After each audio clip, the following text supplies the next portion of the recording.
Okay. Hey guys, so I wanted to make a video on if you have a reefer that sits for like 3 or 4 days and basically drains your battery. What you want to do is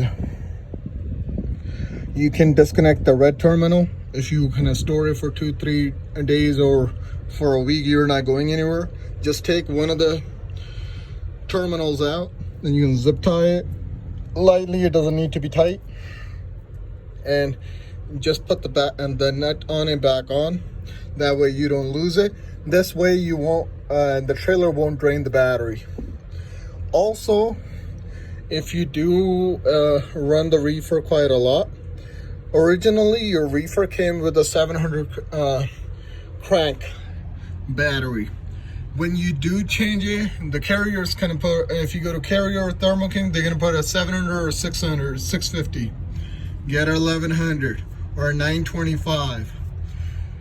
You gotta look at the rating, because when you, let's say you're in Minnesota or Nebraska, it's very cold out there, that 600 is not a 600 no more. It's probably like 300 or 400 cranking power.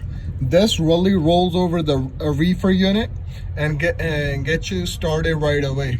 You don't want to be playing around in the winter. And usually 4 or 5 crank and these batteries start to go low. So that's very important to have a bigger battery than originally it came with, and it gives you a lot of reserve power, and it doesn't your alternator doesn't have to run as much. So it saves your alternator, it saves you a headache, and also the battery tends to last a lot longer too. So if you have a draining issue and you don't want to do the disconnect plug thing, this is a very cheap alternative. Basically, you have a zip tie holding up the terminal, and I have one of the terminal disconnected, and I put it back the nut. This way the battery stays 100%. And before you want to do this, you want to run your unit for an hour so the battery is fully charged.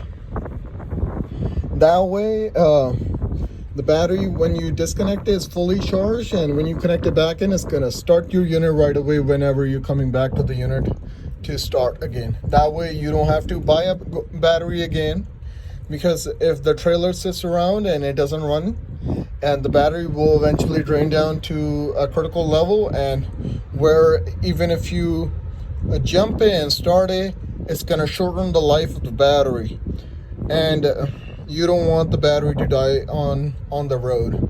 They're very expensive on the road. If you're at home, this is something you can do to keep your battery and keep and preserve the life of your battery.